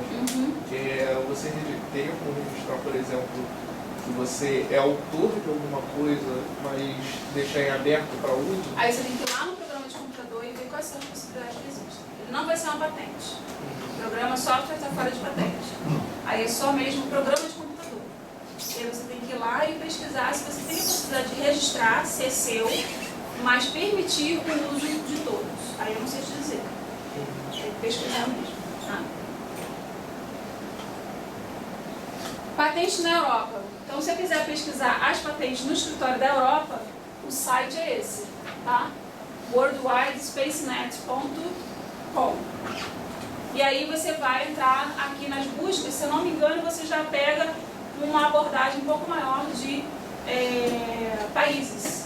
São cerca de 90, se eu não me engano, mas ele vai te dar informação lá. Depois você consegue pegar patentes não só da Europa, tá? Do mundo inteiro. Pega muito coreana, muita japonesa. Em coreano e em japonês.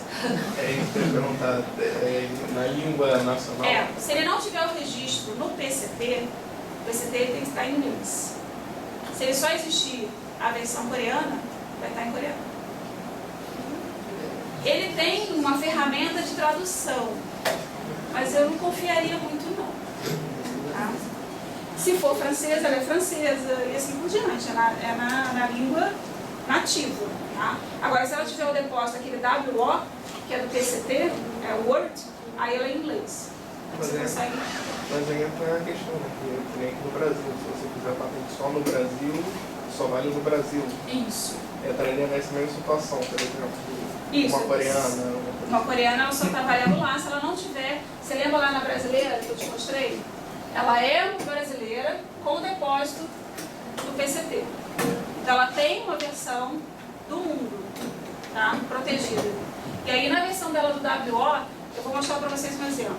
Vai mostrar aonde que ela foi pedida a concessão, em que países. Só que se ela não tem, vamos dizer que seja uma coreana, e ela não tem essa versão WO, eu não vou conseguir ler se eu não passar por um tradutor. Tá? Ela não vai ter uma versão em inglês. A europeia, ela já tem essa carinha. Então, o símbolo lá do SpaceNet, ela já tem algumas informações, aqui não é ninguém para ler não, só para saber mesmo como é que é. Ela já tem algumas informações diferenciadas e o título está aqui embaixo da patente. Tá? E ela vai ter todas as informações, título, depositantes, autores, que tem uma patente brasileira, tem qualquer outra. Só vai estar em locais diferentes, tá? Então você consegue identificar. Aqui já é no corpo da patente. As patentes nunca são pequenininhas, tá? As patentes normalmente são 10, 20, 30 páginas. São longas. As patentes dos Estados Unidos têm um site específico, chama-se USPTO. E lá você só tem as informações exatamente dos Estados Unidos, de mais nenhum lugar. Só que, gente, faz um teste depois. Algum assunto que vocês queiram pesquisar, entra no site do Brasil, entra no site europeu entra no site americano. A quantidade é excelente. É absurdo. Entra com o mesmo tema e pesquisa. É absurdo a quantidade. Porque o americano tem a cultura da patente. E lá não tem tanta restrição. Lá você pode ter o que você quiser. Vou patentear, tá? Depois eu vejo o que eu faço para ela. E assim vai. Então eu tenho uma cultura de proteção através de patente que realmente o brasileiro ainda não tem. Melhorou muito, tá? Se você olhar os dados estatísticos do INPI, melhorou muito. Mas ainda é muito aquém. A americana, a primeira página na americana, vai ter lá então os seus números, tá vendo? Já aparece o S lá no pedido da americana, aparece o data de publicação, vai aparecer o título, vai aparecer os depositantes e vai aparecer os inventores quando tiver. Esses números que aparecem, vou voltar lá para brasileiro, fica mais fácil de ver. Professor, Deixa eu só falar aqui, sabe rapidinho. Esse aqui, ó, essa é uma codificação internacional. Então, dependendo do assunto que você está depositando sua patente, você pode classificá-la em diferentes códigos. E isso vale no mundo inteiro. Então, uma das formas de busca pode ser pelo assunto, pelo código internacional, pela empresa, pelo autor, pelo inventor, seja lá o que for que você quiser fazer a busca. você falou sobre o depositante e Inventor. inventor. Tem diferença entre dois? Pode ter.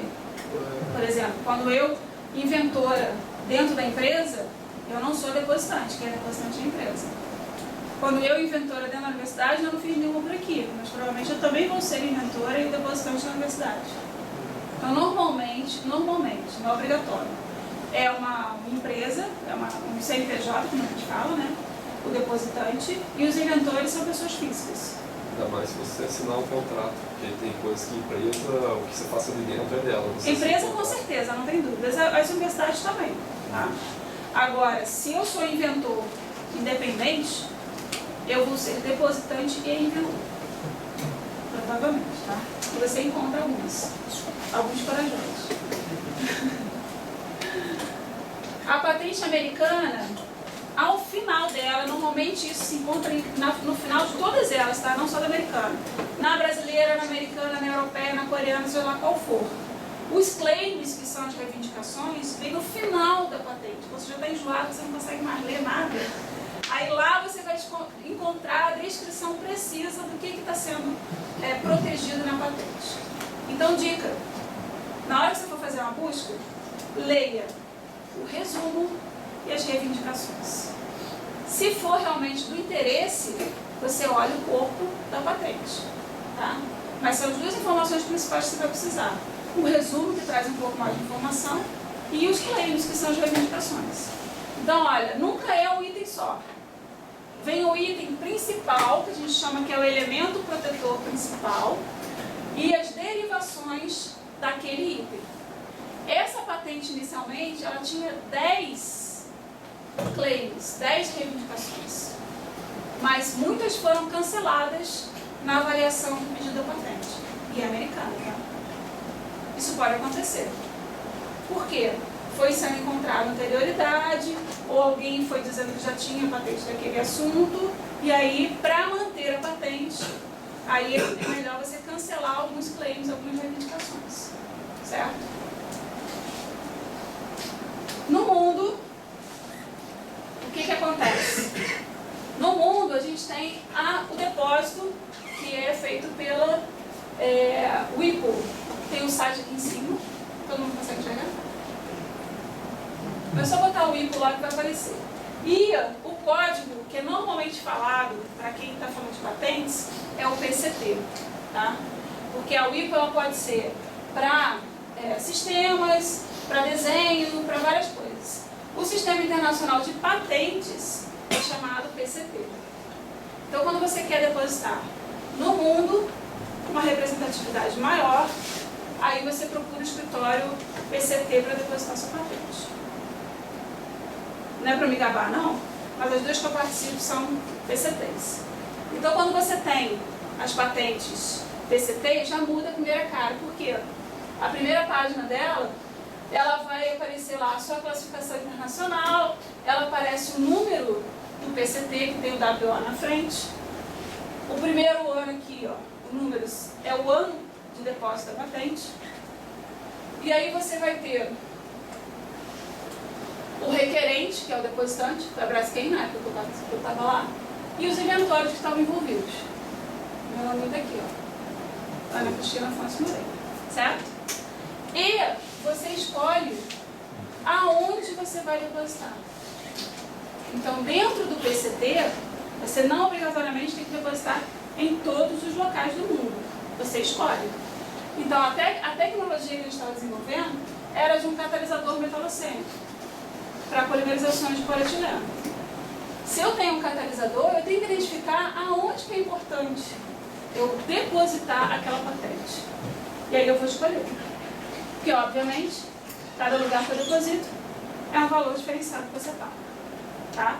Quanto mais abrangente, mais lugares, mais você paga pelo valor da patente.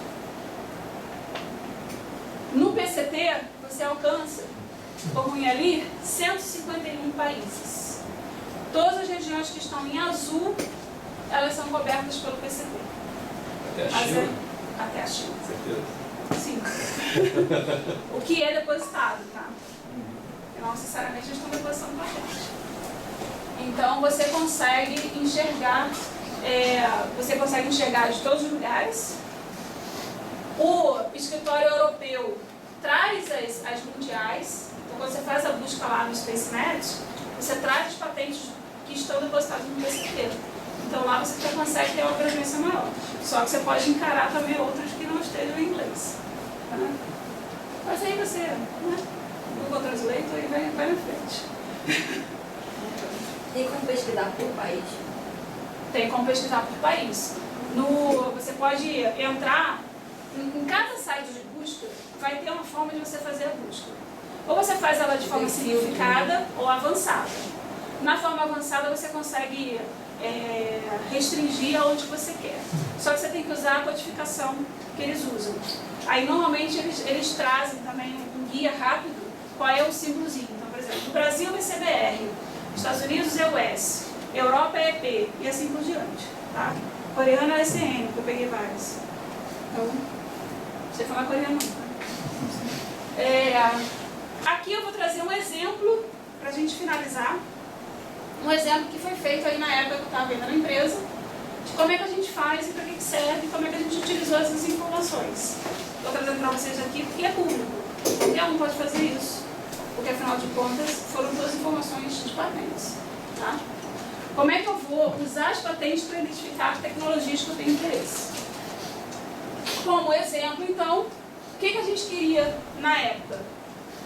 Entender o estado da arte de produção de polietileno de baixa densidade, mas de ultra alta baixa densidade, chamados de very low ou plastômeros.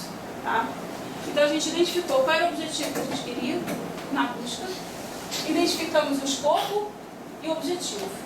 No escopo, a gente foi bem criterioso, né? Porque estado da arte, como eu falei antes, o que é o estado da arte?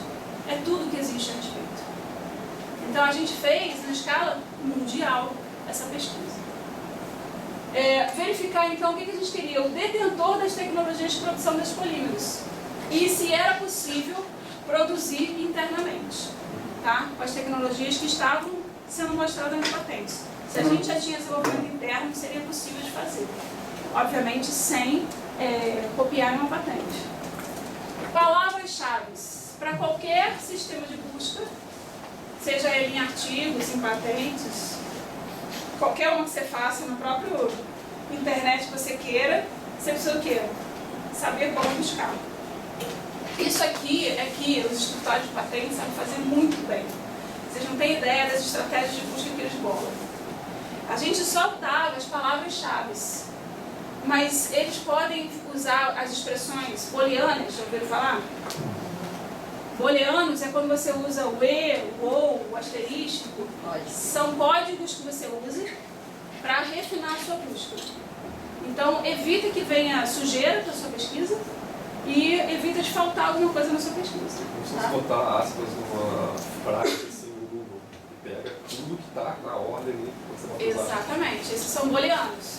Só que cada sistema de busca tem o seu booleano específico.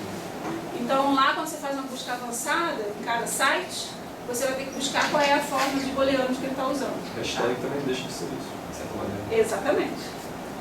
Então a gente tinha várias palavras-chave e vamos ver o que deu de resultado. A gente usou então para cada estratégia de busca, cada um deles foi uma estratégia de busca. Trazia um resultado de número de patentes. O consolidado de 1945 a 2012 trouxe só 2.454 patentes. Só. E aí a gente ainda refez, refinando um pouco, porque a gente trouxe alguma coisa específica com alguns produtos da Down e aumentou para 2.706. Só.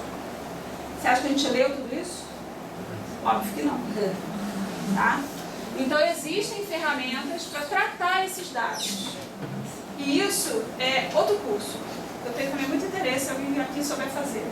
Tipo data mining, tipo bibliometria. Já ouviram falar desses termos?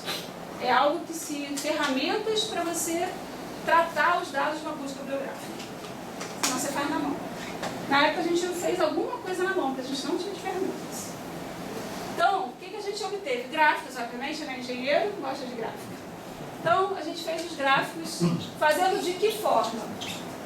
Dentro das respostas que a gente obtinha das patentes, que, como eu falei para vocês, era um escritório de patentes que a gente tinha dentro da empresa. Essas informações não viam as patentes, a gente não baixou 2.500 patentes. Ela trazia as informações direto de resumo, título, depositante, aquelas informações que estão na capa. Era ali que a gente pesquisava. Então trazia, na verdade, um grande banco de dados que era formado, e nesse banco de dados a gente fazia outras buscas para a gente identificar exatamente o que a gente estava querendo. Tá? Então, das 2.000 e pouco, a gente passou para 147 patentes. E aí a gente conseguiu identificar a distribuição entre as empresas depositantes, e já de cara a gente viu quem eram as maiores. Ou seja, lembra o objetivo? Identificar as empresas que são detentoras da tecnologia, parte delas a gente estava conseguindo fazer. Refinando mais um pouco, a gente conseguia distribuir ao longo dos anos, não tem as datas? Então é fácil a gente distribuir o depósito da patente ao longo dos anos, e observa que a partir de determinado momento tem muito mais depósito de patente, porque são produtos relativamente novos. Dentro da família de polietilenos, também é uma outra aula, tem N produtos. Então esses aqui são os mais novos dentro da família de polietilenos. Então, por isso que a partir de um momento começa a ter mais depósito de patente. E em seguida a gente conseguiu ainda separar, porque a gente viu que existia uma certa diferença na série histórica. Quais são as empresas dominantes? E a gente fez isso, que eu vou mostrar rapidamente porque não é muito assunto de vocês polietilenos. E, por fim, a gente pegou os top 10, ou seja, daquelas mais recentes de depósito de patente, quais são as 10 empresas que apareceram, e aí sim a gente leu as patentes. Então, daquelas de 2.000 e poucos, a gente vai ler algumas poucas patentes, porque cada uma tem algumas patentes. Aí a gente pega aquelas patentes e consegue identificar qual é a tecnologia que eles estão depositando. Tá? Só o assunto, né? Não era muito específico. Aí vocês vão ver que vai ter, além das empresas, todas essas, por enquanto, são empresas, tem algumas universidades. E da onde? Coreanas. Tá? E as mais recentes. Então, é algo que surgia frequentemente. Por isso que eu falo que realmente nós, brasileiros, precisamos patentear mais. Estando em empresas ou estando na universidade. Porque é a forma de você aparecer para o mundo. Não necessariamente eles estão produzindo alguma coisa. Mas eles desenvolveram e já escreveram a patente para deixar protegido. Certo? Bom, gente, alguém ficou com alguma dúvida? Alguém teria mais alguma curiosidade? Depois dos 20 anos em aberto, você pode... Depois de 20 anos, o processo. ela caduca. O que as empresas sabiamente fazem? Você não pode depositar melhorias? depositam melhorias no processo. Ah, mas Você eu continua, é uma maneira de você renovar. É uma maneira de você renovar, Só. Apaga. a sua continua pagando, mas você consegue proteger. Tá? Os grandes processos tecnológicos, eles fazem exatamente isso. É porque tem, por exemplo, lá nos Estados Unidos, o pessoal que trabalha com restauração de automóveis, essas coisas, estão pegando o chapa, o design, tudinho, método de construção e estão aplicando. Então, teoricamente, eles não estão pagando por esses carros mais antigos. São carros, sabe, tipo década de 60, 40, eles pegam as chapas lá. Por quê? Porque eles estão provavelmente aplicando, tem que conhecer, né? Tem que olhar ali o que tinha de patente nessa Mas área. provavelmente é em aberto já. Mas provavelmente, além de estarem aberto e pode não ter sido prorrogado através de melhorias dos processos, nas aplicações, se você faz alguma coisa para construção civil e você não colocou na patente que pode ser usada em outra área, ela está em aberto. Por isso que eu falo que é a abrangência. Se você imagina que aquilo pode ser utilizado, não tem os adesivos de carro, que agora usa dentro de casa? Então, é uma tecnologia que se ela não estava protegida para usar em outra aplicação sem ser a área automotiva, ela está em aberto. É o filme que você usa para proteção solar, que vai usar no escritório, essas coisas. Exatamente. Então é uma brecha que a gente fala. É uma brecha da patente. Se aqueles que inventaram o adesivo não protegeram essas outras áreas de aplicação, eles estão em aberto. Mas provavelmente eles depositaram ou com tudo, ou depositaram uma segunda com a melhoria do processo. E assim por diante. A patente também, então, é uma barreira de mercado, né? É, extremamente. Também para monopolismo, então, empresa... O monopólio é mais difícil, né, de acontecer. Porque o monopólio não depende de patente. O monopólio já são outras estratégias, né? Mas, por exemplo, mercados mais competitivos como os europeus e os americanos, se você não se protege, você tem uma enxurrada de outros países, como a China, como a Coreia. Então você tem que realmente se proteger. Posso dar um exemplo? Pode? Porque não tem um tempo até li um livro. Acho que todo mundo já deve ter participado de algum tipo de discussão sobre quem inventou o avião. Ah, já. Já falou disso. Já falou? Não, mas pode falar. Não, mas os irmãos Wright, eles brigaram durante anos por conta de patente e no final eu acho que eles até... bom, aí, claro, óbvio que o exemplo tem a ver com a proteção, de se proteger do mercado, mas para eles foi ruim na época, porque eles estavam tão na ponta dessa busca por conseguir voar, que eles mesmos acabaram se atravancando, porque alguém que ia usar alguma coisa do experimento deles para poder melhorar um pouco a tecnologia, a coisa não... E eles não deixavam. Mas eles patentearam. E o Santos Dumont, que dizem que inventou antes, não patenteou. Não patenteou. Não, mas vamos dizer, o exemplo... Mas tem o problema de você acabar restringindo, né? Isso, o exemplo que eu estou dando é um pouco a proteção de mercado. Não estou dizendo que eles não ganharam dinheiro aqui. Sim. Óbvio que quando eles foram para a Europa, demorou muito o processo de patente deles, depois acabaram até ganhando dinheiro, que seja, montaram firmas de aviação. Mas se você olhar em função da própria evolução da aviação, eles atrapalharam. Porque se eles tivessem liberado a tecnologia antes, coisas que eles tinham feito, a coisa Poderia ter sido poderia mais ser rápido. mais rápido. Eu tenho uma dúvida quanto à questão que tem produtos, principalmente na área da informática, de programas que são claramente patentes. É tipo, sei lá, eu imagino que a Microsoft tenha uma patente sobre o Excel, qualquer coisa do gênero. Eu acho que não é patente não. Não é patente? Deve ser registro. Registro. Aí eu não sei, porque aí cai na versão americana. Como o americano ele pode patentear tudo, pode ser que seja até uma patente mesmo. Tá? É porque... No Brasil você não consegue patentear só. É só o registro. É porque minha dúvida ficou tipo, você tem produtos que são até semelhantes e que entram concorrendo com esses produtos seriam oficiais e tal. E não necessariamente. Tem oficial. E não necessariamente, imagino que não necessariamente seja ilegal. Não é? Então eu ainda estou meio confuso com isso. É a história do copyright também, né? De você fazer um plágio. Existe a lei. Você acha que ninguém faz plágio? Até pegar.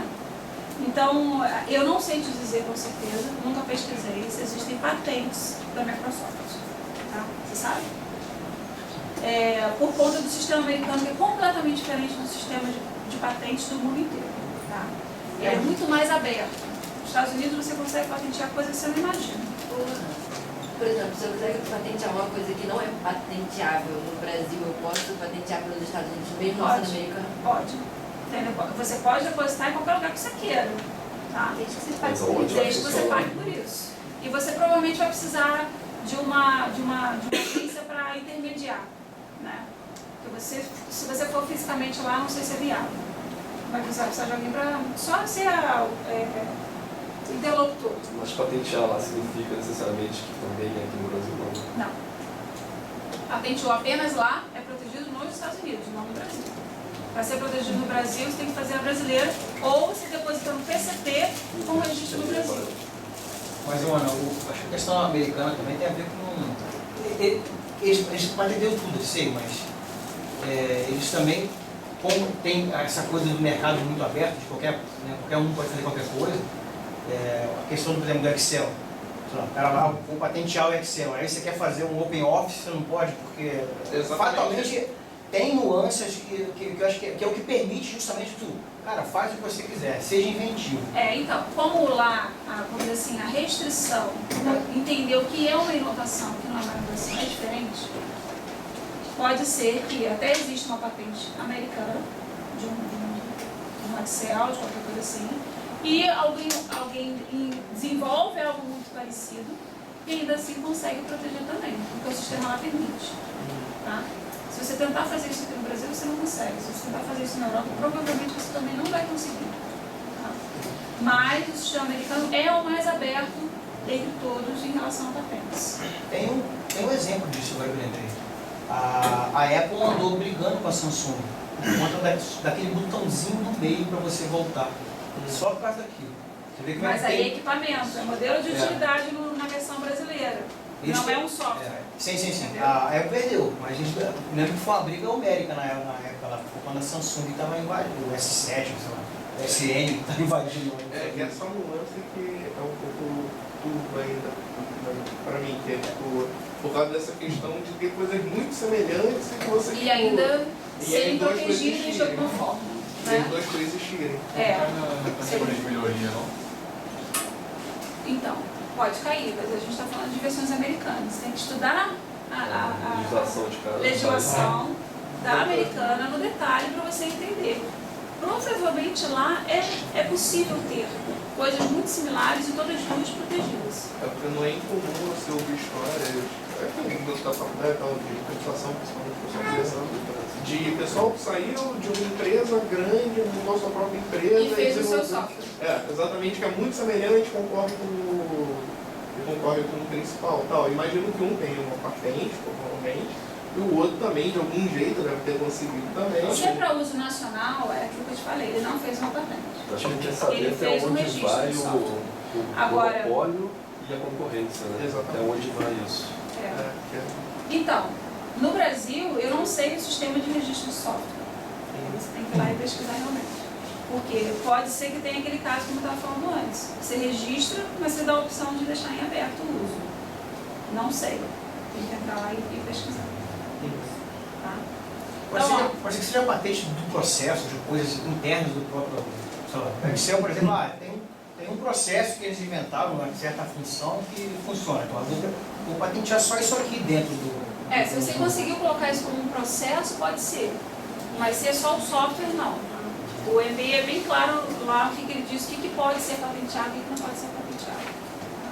Então, só para finalizar, boa parte daquele início de prospecção de tecnologias, vocês vão encontrar lá no ANPEI, que é a Agência Nacional de Pesquisas de Inovação. Não, Agência Nacional de Pequenas Empresas Inovadoras, tá? E lá você vai ter, não o curso especificamente, que foi um curso pago que eu fiz, né? Mas ele vai te dar informações dos cursos que acontecem, ele vai te dar informações, às vezes, de alguma coisa que esteja disponível, para você entender esses mecanismos de prospecção, tá? E outras informações também que eles trazem, muita coisa de patentes eles falam no e-mail. Como você patentear, como você buscar informações em patentes. E as patentes em si são os links que eu apresentei ao longo dos slides mesmo, tá? Cada site com seu link específico. No INPI tem algumas coisas também que você consegue gratuitamente, alguns módulos, tutoriais para você ir aprendendo. Então vale a pena ir consultar, começar a entrar no mundo das patentes. Certo? Queria agradecer a vocês e aí finalizar a palestra.